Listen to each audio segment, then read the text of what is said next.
other different types of dementia, and depending upon where the difficulties lie, that in the illness determines the course of treatment. Yes, you can.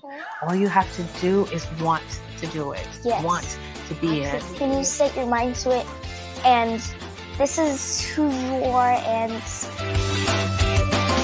the grown men.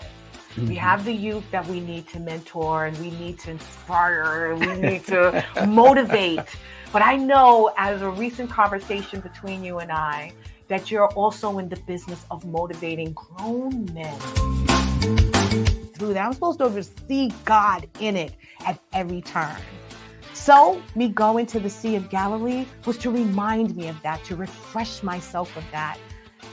It is all under control, that He does have it. It's just as clear as that fresh water that I saw.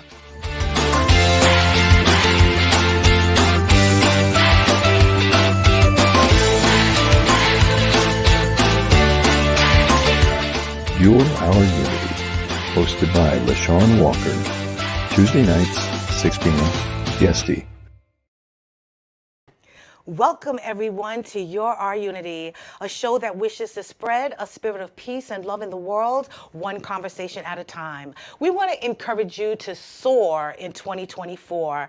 It is time for you to reach new heights in your life, my friends, whether it's professionally, academically, financially, physically, emotionally, mentally, spiritually. It is time for you to go to the next level. Reach for it and grab it. Believe it and own it. I am your host, LeShawn Walker. I'd like to welcome you in. Please like, share, and follow. Let everyone know that we're on right now. Tag a friend. Happy New Year, my friends. Oh my God, it is the second week of 2024. How have you guys been doing? What have you been doing? Please share. Tell us how you started 2024. How did you enter into this new year? Were you excited?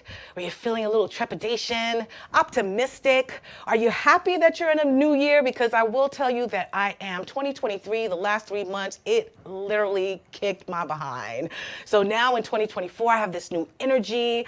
I have this new light in me, and I'm literally sharing it with the world. And I hope that you guys are out there doing the same. Please tell me, how did you walk into 2024? As I mentioned in the beginning, I wanted to encourage you to soar in 2024. So please, let's all do that together. It is important that we reach for greatness, reach for our dreams. We walk into them with confidence and self-assurance. I think that we've prayed so much, that we've hoped for so much, and that we've believed so long that this is the time. This is the time that all that we've been hoping and dreaming and believing in is actually going to come into fruition. And if you don't feel it and if you don't believe it, I need you to go out there and figure out a way to get it, to get that feeling, because it is out there. If it's not coming from the people around you, please try to seek out some advice, some counseling, look at a TV program, go to YouTube, but you got to find that connection and believing that all things that you hope for are right here in front of you, my friends. You have access to it. So that's what I've been doing actually too the last couple of weeks in the year 2024, is I have been honing in on just everything that I know that I have, everything that I got, everything that I want, and all that I know. I went to church the last 2 weekends, and I'm going to tell you, I was filled with so much that I already knew, but it just reinforced it, and it made me actually want to step harder into it, step harder into my power and my authority to call those things that I desire into existence. I can do it because of who I am. I am the child of the Most High God, and if you are one of them, then you know what I'm talking about. There's no time for self-doubt or any type of fear when you're walking in that kind of stance, that I am the child of the Most High God, and everything that I've hoped for, believed for, no matter the challenges, the tribulations, the problems, they will be had. I will be able to achieve them. And everything that I've experienced is the reason, the path, the lesson that I needed to reach this very point right here. So that's how I'm feeling. I am feeling so special. And I'm feeling special because I know there's so much that's about to happen, not just for me, but also for you. And if we're working in this together, then that means it can happen within our family and then eventually the world. The power and the authority for us to access and activate everything that God put in us is right at the tip of our fingers, and it's in the palm of our hands. So let's go out there and get it.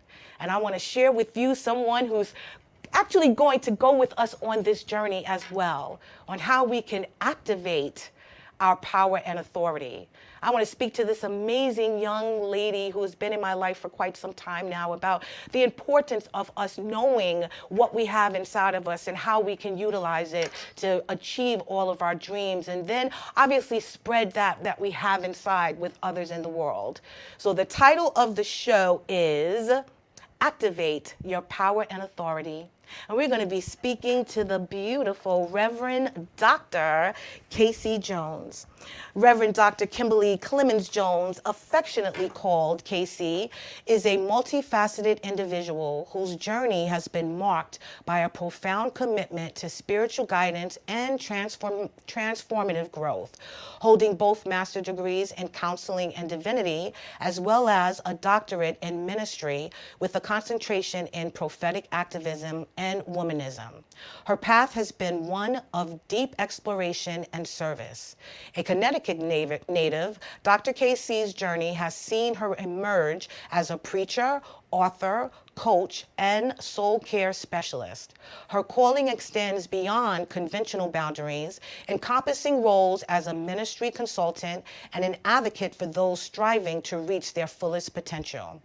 Reverend Casey's influence transcends borders. Her commitment to sharing her wisdom has taken her across the globe, from Vietnam and Cambodia to South Sudan and Ghana, where she has spoken, coached, and counseled. In the tapestry of Reverend Dr. Kimberly Clemens Jones' life, threads of spirituality, service, empowerment, and connection are tightly woven. Her journey embodies unwavering dedication to helping others unlock their true potential, align with their authentic selves, and find solace in the embrace of spirit. She is here to share with us how we can boldly access our power and authority. Please help me welcome the beautiful Miss Reverend Dr. Casey Jones. How are you? I am well. Hello, LeShawn. How you doing? I'm doing wonderful. It is Happy New Year again. Thank you. Happy New Year to you as well. I hope that you had a great start to the 2024. I have. You know, I did something really, really different. Usually we invite everyone over to our home for a big dinner, but we did that for Christmas. Mm-hmm. And so this time, it was just my husband and myself. The kids stayed in New York. We were here in Connecticut. Everybody was settled in their own homes, and what we did was we had a pajama day. It was wonderful. We had our Christmas PJs on, and we just had a wonderful time just being at home, eating, and just doing a woosah. Yes. That is definitely needed. I had a little subdued New Year's celebration as well. I'm usually waiting up for the ball to drop and all excited. I got the bottle of champagne. I don't think I popped the bottle for 2 days.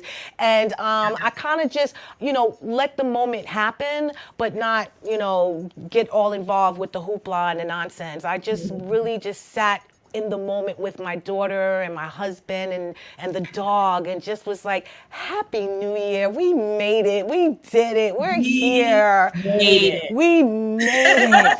Yes. What a year. Thank you. And that's how I feel, my friend. So that's what I've been speaking to, honestly, even the last couple of shows, it's been about the journey and what we have experienced in 2023, but how we're ready to let all of that go and just prepare to soar in 2024. That is my mission. That is my hope for everyone. And that is going to be my mantra for the rest of this year. It's not just to have more, strive for more, be more, do more. It is to soar, because we already have that. I feel we already have that. So tell me a little about what you think soaring in 2024 from your perspective means right now in the space that you're in. Oh, okay. Well, the space that I'm in is a little bit different than the last time we spoke, right? I'm in Connecticut. I'm taking care of my dad's situation. He has dementia, so forth and so on. And so my story is more of a slow glide. Yes, okay. It's an easy glide. But I'm good with that. You know why? Because when we had 2020, right, and everybody was like 2020 vision, it's going to be wonderful, what a beautiful year. Oh yeah, 2020 vision. And we got so caught up with that, really not even thinking about where's the vision going to be? Is it God's vision? Is it vision for the world? Or is it vision for our inner selves? Right. And so what ended up happening was COVID, right? And our vision, we didn't want to see the vision that we would be in. We just wanted to see the vision of the world prospering, and we wanted to prosper. So I'm glad your soar in 2024 is more like an action. Yes. Word, right? Yes. It's not the 2020 vision could have meant anything, and it really did. So I'm really glad to soar into 2024. Some of us might be gliding like I am, building up that wing power until we can soar.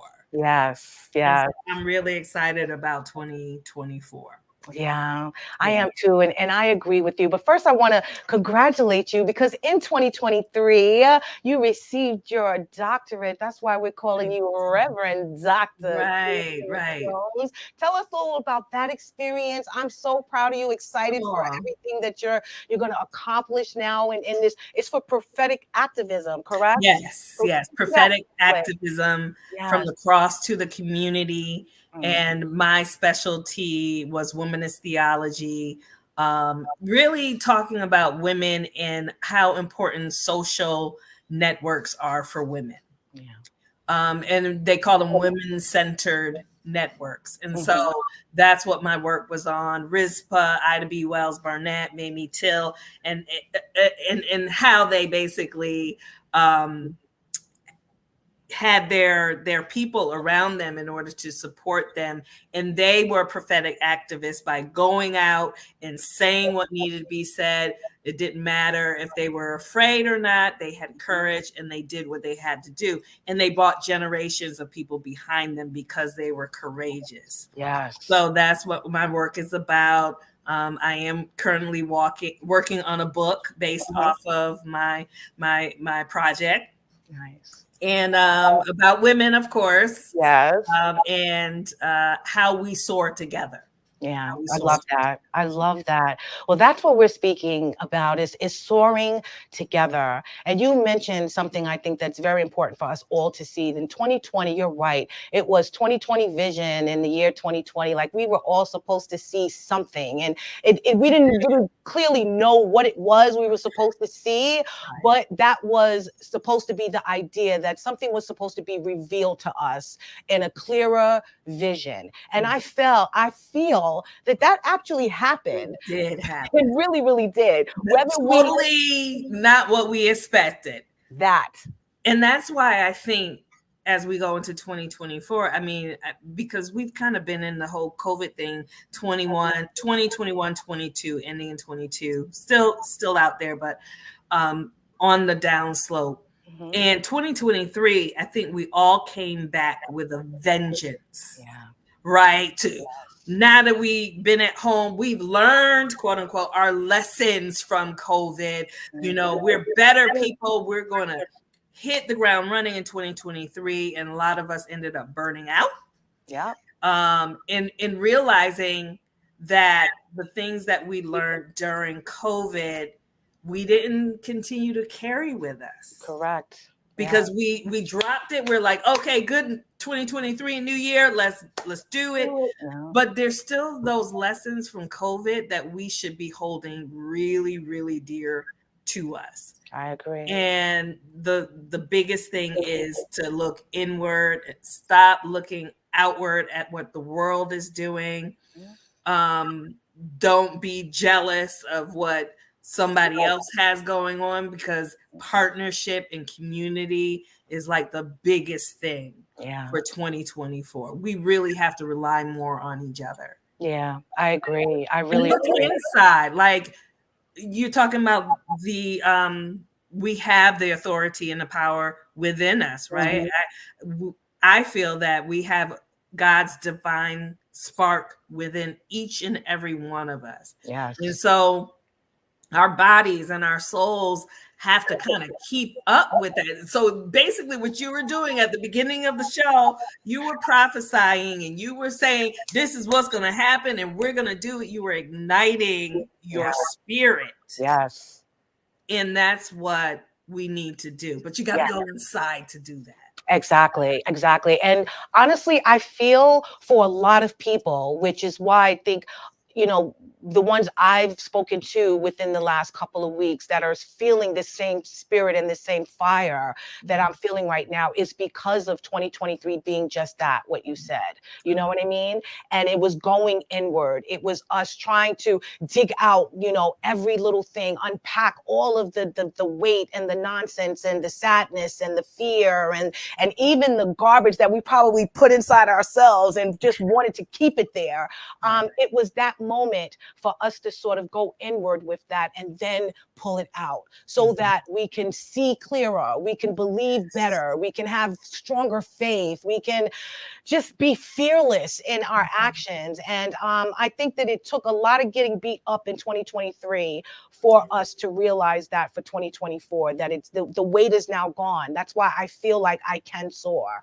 I'm prophesying those things and I'm feeling those things because I feel like we've been through enough for 2023. We've been through enough in 2020 through 2023 that there's got to be a point where we graduate, you know, that we actually move past it, that we're no longer hoping for something and praying and believing on it, that we know it is happening, that it's already so. So that's what I want to get everyone at this point. And like you said, there's some people gliding, and I know that. There's some people that still, you know, trying to get their wings just to sprout. That's right. Still, that to me still means soaring because you're moving past where you were. So you are still soaring in that regard. So tell me, you know, in accessing our power and authority, for us personally, because I want to dig into how we could do that with our family as well as the community, because there's some things going on in this world that all of us, as not only Christians, but also just as people who have compassion and love in our heart, there's certain things in this world that just should not be happening right now. And if we exercised and activated the power and the authority that I feel we deeply have inside ourselves, then we can affect some real change if we came together. So I want to speak to that as well. But personally, tell me, you know, how do we access that power and authority from your perspective? There's a lot of different ways, right? For those of us who are believers in Christ Jesus, we can read our Bibles, right? Because in the Bible, for instance, I pulled up a scripture that has been in my heart for a while. It's Psalm 139, verses 13 through 14. And it says, "For you created my inmost being. You knit me together in my mother's womb. I praise you because I am fearfully and wonderfully made." We are fearfully and wonderfully made. And we say to God, your works are wonderful. I know that full well. And so even if someone just repeated that every single morning, they would know that God created them, created their inmost being. Just so you know, I do soul work. The soul is referred to as the inmost being, because there's like another being, like the soul of you, your personality and everything about you. And you realize that God knit you together in your mother's womb. So God's been with you from the beginning. God will be with you in the end. And then we say to ourselves, we are fearfully and wonderfully made. We know that God's works are wonderful. So the first part is just reading that and believing it, because we can believe it. How do we get here on this earth? I mean, even atheists believe we got here some way, somehow, right? Whether they want to call it God or not, we got here some way. And it wasn't just, through weeds and overgrowth. we were meant out of nowhere here. Right, exactly. And so I encourage people who, even those who don't know God, to really just look into a sacred scripture that tells you who you are, who God made you to be. And then you can start believing that. Yeah. Right? Yeah. Our souls are so often at war with the spirit. Right? So we have a body, we have a soul, that's all of our personality within us. And then we have God's spirit that is lodged right in the middle of the soul. And so the soul and the spirit fight each other. Yes. For control. Right? And we know who should win. I mean, God, the spirit wins, but the spirit within us, we have to do a lot of soul work, a soul care work, in order to allow the spirit of God to kind of take over who we are. Yeah. And soul care work, it's needed. You know what I mean? It's needed for everyone. And not only because, we want to take the best care of ourselves, and we want to, express and reveal the best of ourselves every day, but it's also important so that we can get a deeper understanding of ourselves and the reason why we are here. So take us on that journey of that soul care. What exactly does that mean to you, soul care? So soul care. So the soul is, think about your emotions, your personality, who you are. Our body is one thing. It's the vessel that holds the soul and the spirit. And then you have the spirit of God in you. So we know what those two things are. And the soul has been explained so many various ways, but all of the ones that talk about the soul, it's about your emotions, how you handle things, your deepest needs and desires. So one of our deepest needs is to not be alone. Even people who are loners get lonely and don't want to be alone. Right. And I think this year is the year that we need to start pulling at getting our support networks, getting our tribes, our communities, those people who love us and will not forsake us, almost like Jesus. Well, nobody can be like Jesus. Everybody I know. Here on this earth. But those people who you really bond with, friendships, relationships, whatever it is, people who can see your heart and mirror it back to you. So one day, if your heart is not the best, they can say, I love you, sis, but let me show you what I see. Let me mirror it back to you. And you have to have trust with that person. Yeah. No. And so it's all about building truthful relationships, even getting a coach or getting a therapist, someone who is going to really talk about your soul, that deep part that's your compassion, passion, or even on the negative side, it is your anger, your fear, and all of those things that you've been trying to deal with all of your lives. The spirit needs to cover that and heal it And so we can move on and leave our U-Haul truck full of bad stuff in the past as we move forward.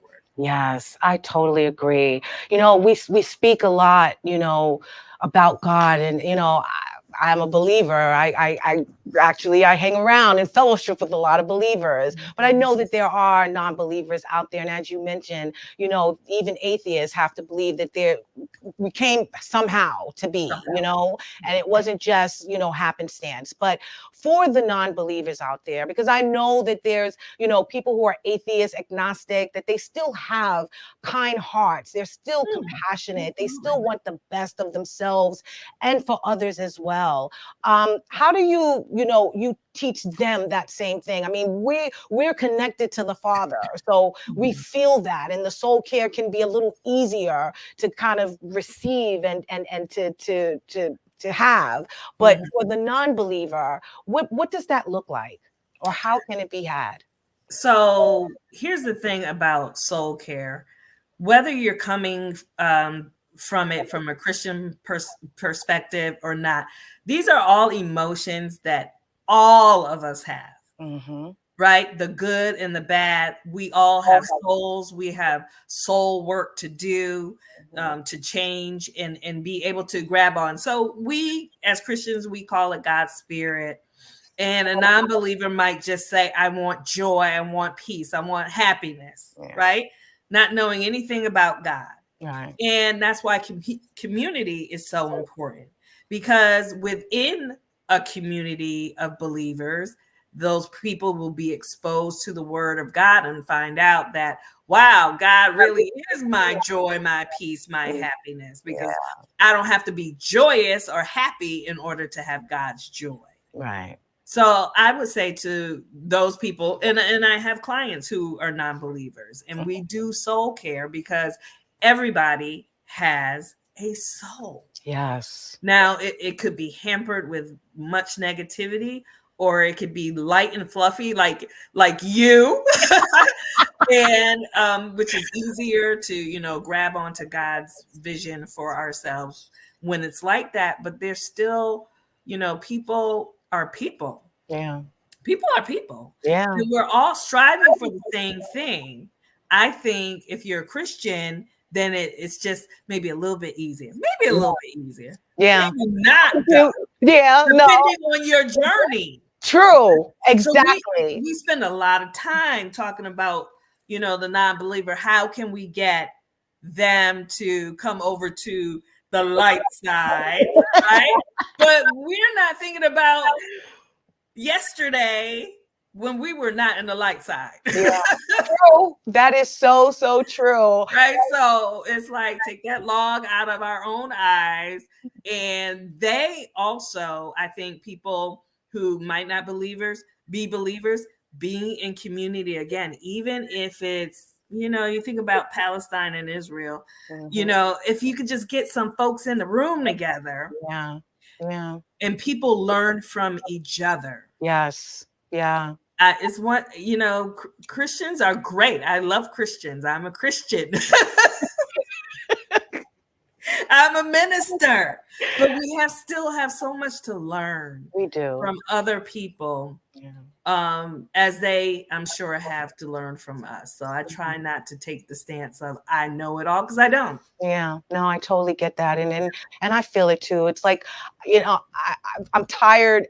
And maybe that's a strong word, but I do have a problem like debating all the time non-believers, And then I do get frustrated sometimes, because I know the hearts of these people, and it's not that I'm trying to convert you. I just want you to see that there's just a deeper and a better connection that you can have in understanding your soul and your spirit and why you are this compassionate and loving person, So I think that really, I really want others out there to understand, no, I'm not trying to push you towards the Bible, but I want you to understand that it can become part of your journey. If you see that light in me and you see the connection in me, then you have to understand that I'm representing that. I am representing my Father. I'm representing Jesus Christ. So that, I think that is it.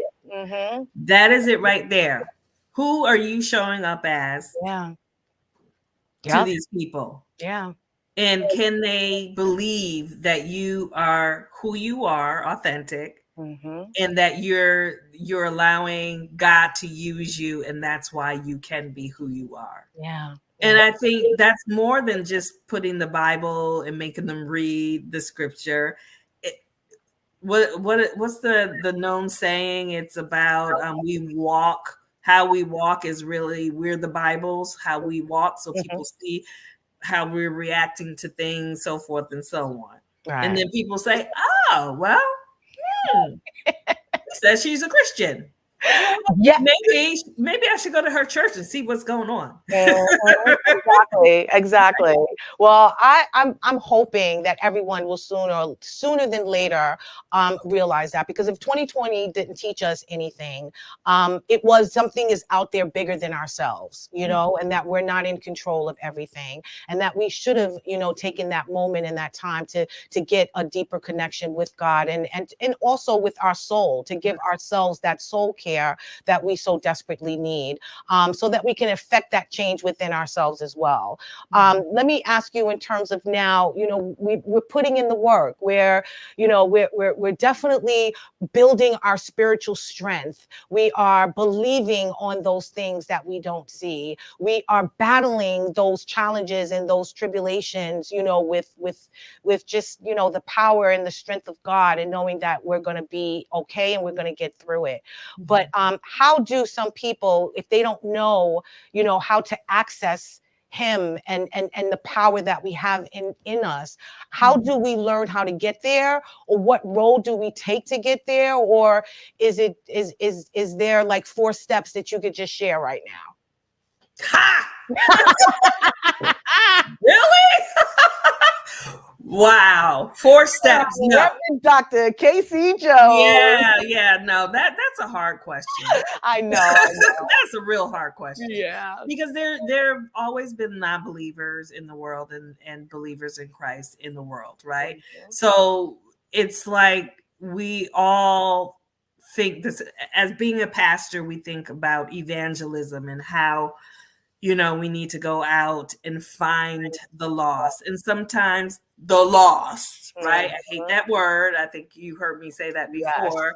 Come into our congregations to belong. And so I think it's a whole revamping that our churches need to know that, you know, we may say that people are lost, but are they really? Yeah. Are they any more lost than we are? Yeah. No. Yes. No. We have to keep opening doors to people. Right? So there are Christians out there, or I should say the other way. There are people who are wealthy, who are getting whatever they want out of life, who love their families, who are doing well, that are acting more Christian than Christians. Right? So right? I mean, it's true, isn't it? I mean, think about it. Yeah. Think about some of the things in politics from different churches, what they're saying, right? Aren't showing as much love to the whole world as people who aren't Christians. Correct. Right? Yes. So, you know, I think I would rephrase your question a little bit, and not saying what can we do for them, but how can we be in community? Yeah. With people different than us. We share together, and then we see what God does, because God is going to do it. Yes. Right? Yes, he is. God is looking for these folks, and sometimes all they need to see is a fresh-faced LeShawn who is on fire for God, and on fire for our unity, and on fire for soaring in 2024. Sometimes that's all they need. Just be yourself. Yeah. Yeah. Be yourself. Of course, you're going to still invite people to church with you or whatever you need to do. But for the most part, just be yourself. Just be that loving person to the people because we can't say, oh, you're having problems in your life because you're not a Christian. Exactly. That's what I want to speak to. Exactly, because I know that's not true. Right. You know? Right. So yeah. Go ahead. So we just I like the whole visual of the soar in 24, because soaring means that you already have the wings beneath your wing, the wind beneath your wind. You're just hanging out there while stuff is happening, right? Right. Soaring. So I think for 2024, at least for me, of course, I have goals and, you know, all those things that I want to accomplish in 2024. I did that back in November. I got my list. I know what I want to do, but I also want to soar. I want God to do the work. Yes. Yeah. I want God to do the work. And Yeah. I show up prepared to do the work, but I want to feel like I'm gliding through this thing, right? Yeah. And we can share that with everybody, and Christian, non-Christians. It's what we're doing today. Yeah. Yeah. Well, We're sharing this. Is just sharing it. And that's really what it is. It's like, I don't want you to have to ascribe to any religion or any denomination. I just want you to see that it is possible when you also put in the work. We have to put in the work. I'm not just saying you're going to soar and you're just going to sit there and just, like you said, you know, just lay out there and glide, yes, and let the wind take you, yes, but you also have to have a focus. You have to have a plan. You have to have something that you're aspiring to soar to. And so that's what I want everyone to have now, because 2020, if 2023 and the 3 years prior to that didn't teach us anything, is that we cannot control anything, not a thing. Not one thing. So what we can control is showing up every day in the best way we can, loving each other, being kind to one another, and to do those things because we know we have the power and the authority to do so. So it is within us every day to show that to everyone, no matter where you come from, what your color is, your background, your nationality, your religion, any of those things. And that's why I think it's so important that we work on ourselves as individuals first. So in that, it is recognizing that power within us. As you mentioned before, we can access it. We can. We have the authority to do it. We can go to the Bible, we can meditate, or we can just do those things that will allow that power to shine within us. Now, tell me in terms of the family and the community, because you mentioned it earlier, you touched upon it, that there are Christians out there that I feel that aren't as loving and open and compassionate and kind to everyone. And if the Bible speaks that we're supposed to be that, loving to everyone and let God be the judge, then why aren't we these Christians? Why aren't we these people as a whole? So knowing that we can access it within ourselves, what is it going to take as a community, as a world, for us to access that power and actually, you know, sort of achieve these changes that we so desperately need and we want in this world, for all of us to live under that love and that compassion and kindness? That's a lofty goal, especially in. You told me I'm a dreamer, girl. That's right. Absolutely, absolutely. Bobby, I need the clock. We are fearful people. Humans are fearful people.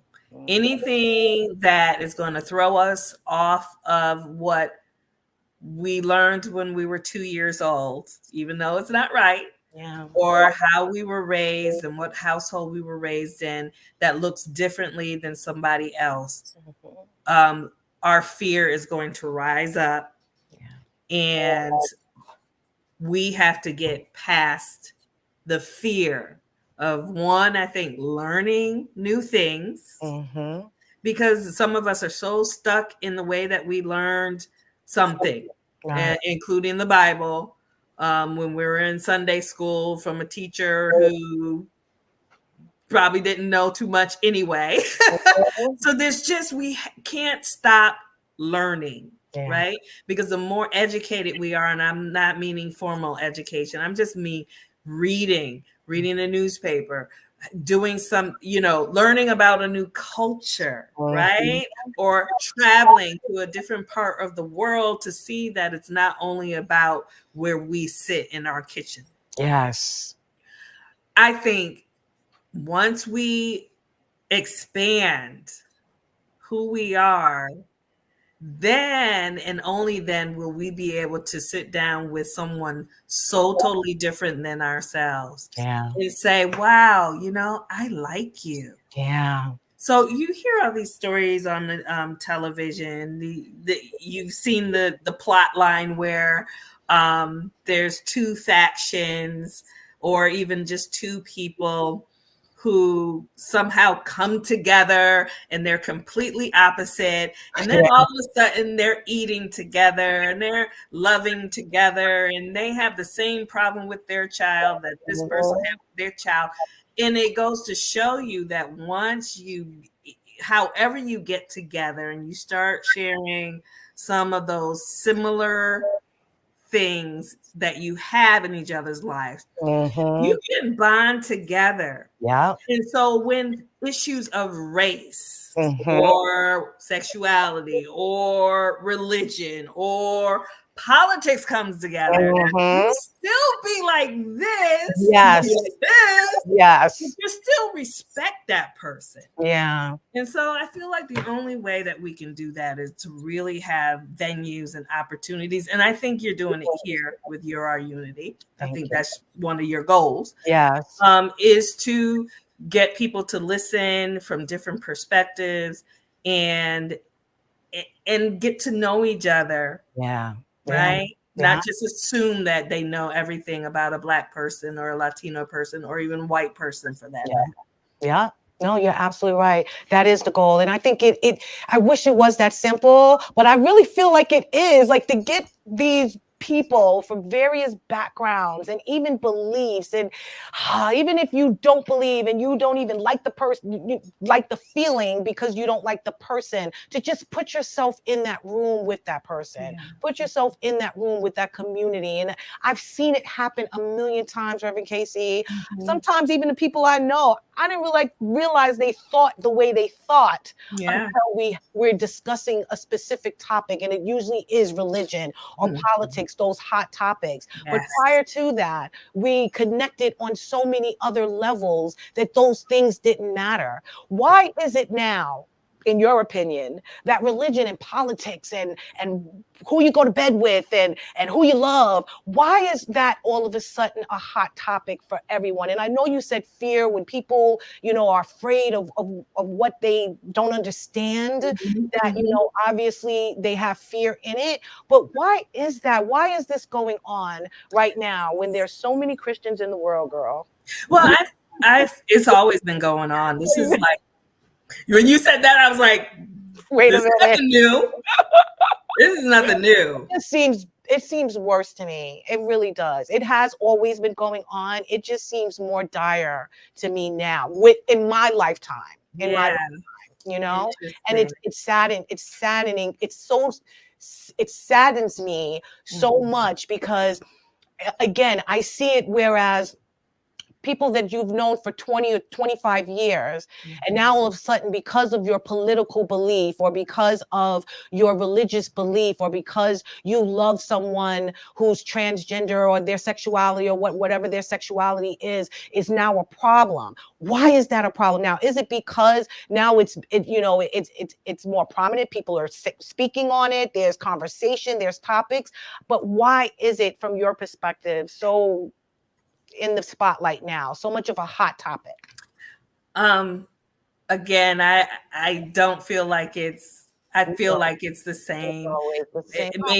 Maybe it's social media, maybe it's the topics of abortion and that are coming up to vote. Maybe it feels like it's more prominent now, and I mean, I understand that. I can see that just by turning on the news and looking at the news cycle. Again, all I can really go back to is fear. Yeah. So when children are in a fearful situation, they go running for their mother, their father, someone to make them believe that they're okay. And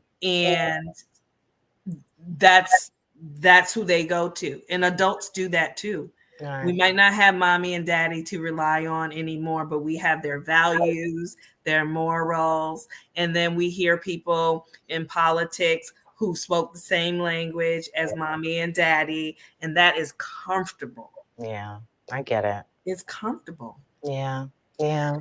And so you have a very good question of how do you get people out of that? I purposefully, in a month's time, every month, I'm looking at something on the internet about maybe a different culture or even a different stance politically. Now, most of the time I leave still rolling my eyes like, no, but I expose myself to it on purpose. Yes.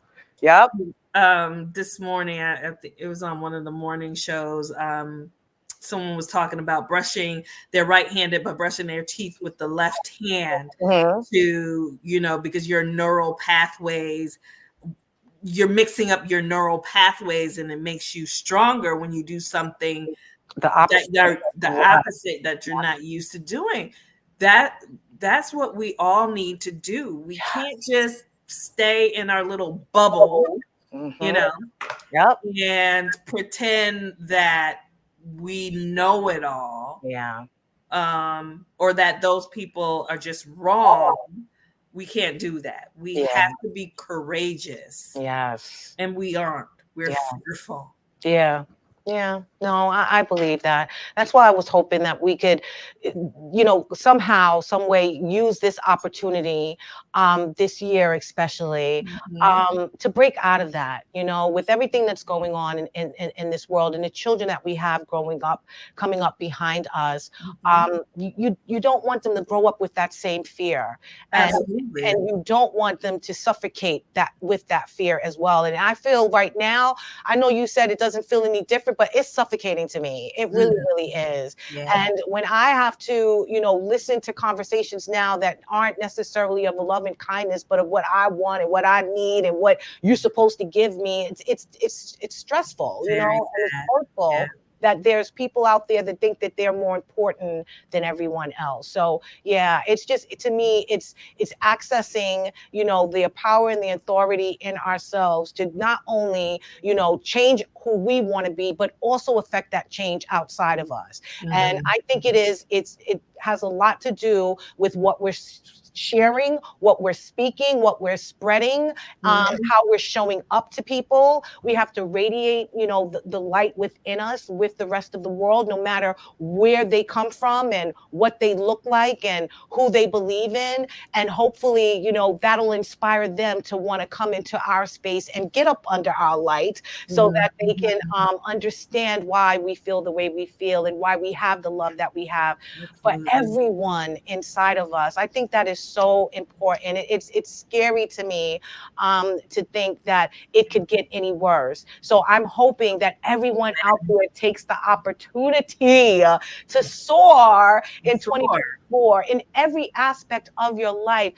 Reverend KC mentioned soul care. Tell us about how do you, because you have your counseling service, and I know you do Reiki and all of these things. So please tell me, for 2024, how should we work on our soul care, our self-love, our ability to take care of our inner selves so that we could be better people on the outside? We have to be authentic. We have to admit some things that we might not have admitted in the past, right? So I've been dealing with my father's illness and, nursing home, so forth and so on. And so for me, I had to go back to the beginning of my relationship with my dad, right? And it's not easy going back to how you grew up and the dynamics of the family that are still playing out in adulthood that took place way back then. Unless you go back and through that and think about it and pray over it and just meditate on it, there's not going to be any growth. Yeah. So the first thing is to, even if you list it on a piece of paper right now, what is your soul aching for? Right? If you answered that question, you could come up with at least 3 things that your soul is absolutely aching for. Yes. Thirsting, right? In the Bible, it says we thirst for God. That's like that parched, like, I need it kind of thing, right? So everybody needs to write that down for themselves, because we don't like to thirst. And then we don't like to have that feeling of anguish that we can't have something. Right. And then once we find out that we do have things we want to that we are thirsting for, we have to ask ourselves, so why? What's the why in it? Why are you thirsting for that in particular? And sometimes you got to go back. Oh, I'm thirsting for it because I've always thirsted for it. This is what soul care is. Taking that 10-year-old that might have been abused or put down at the very least, and grabbing her or him up and saying, I know you hurt back then, but you're grown now. We're going to walk through this. Yes. That's what soul care is. It's going back and getting those broken pieces. Acknowledging that they're broken, because people we all walk around like everything is great. I don't have any burdens from the past. Lie. Straight up lie. You ain't never lied. Okay.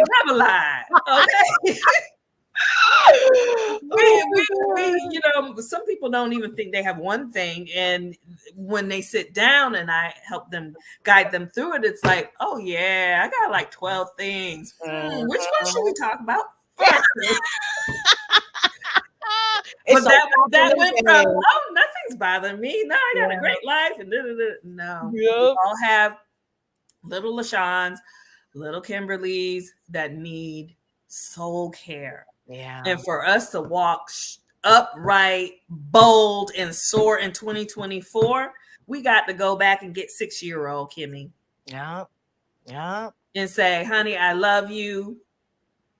Come with me. Walk with me. Yeah. Until we get to 2024 so I can soar. Yeah. Not thinking about all the things that happened in the past. So soul care is very, very deep. Yeah. And most of the people I ask these days, what does your soul need? They say, I'm lonely. Wow. Even if they got family, friends around them, they still feel lonely.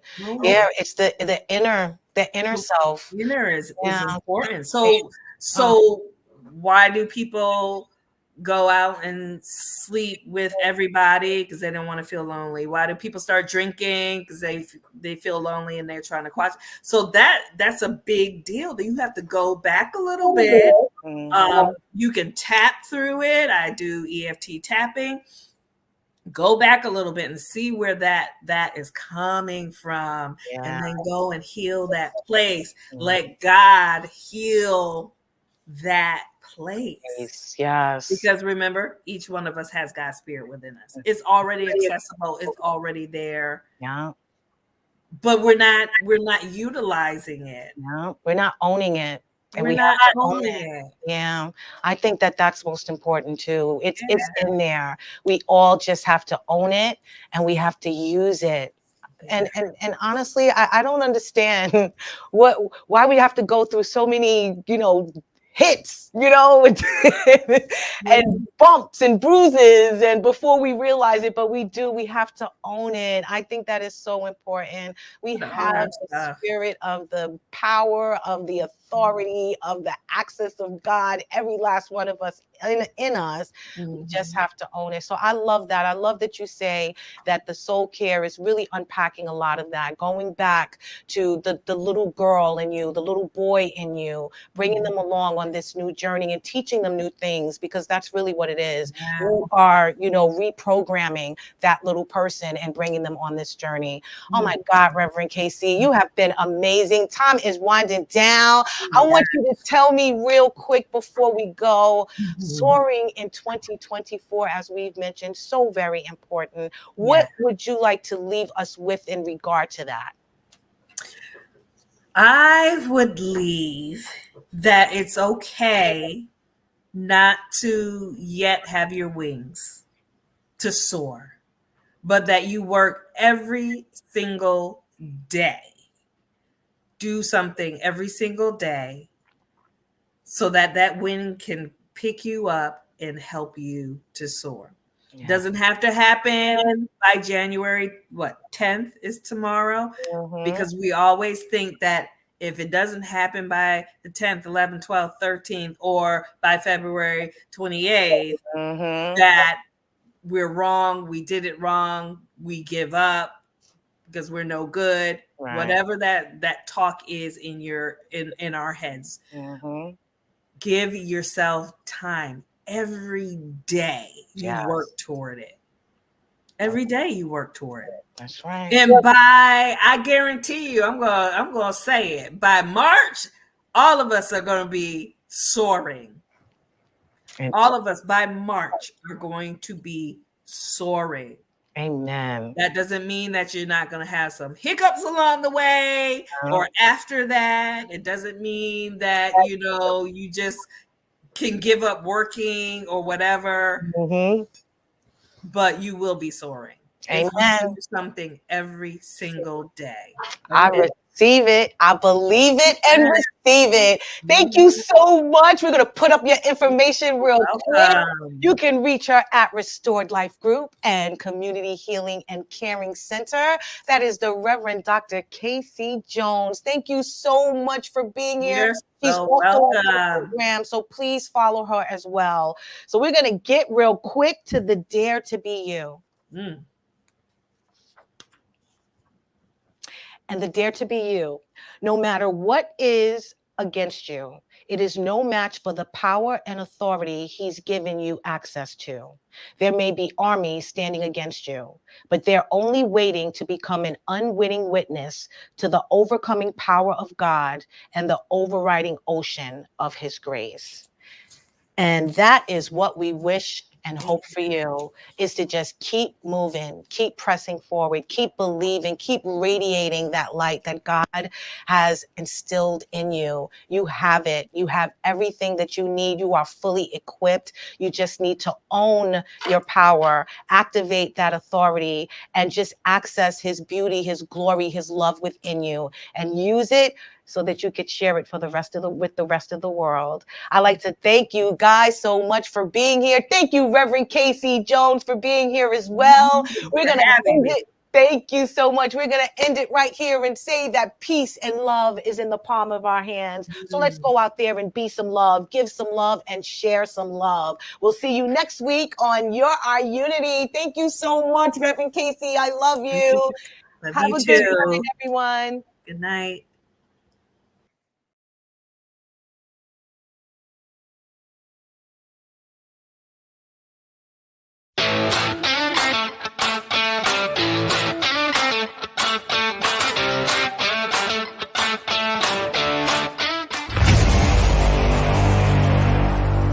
Strong Island Entertainment.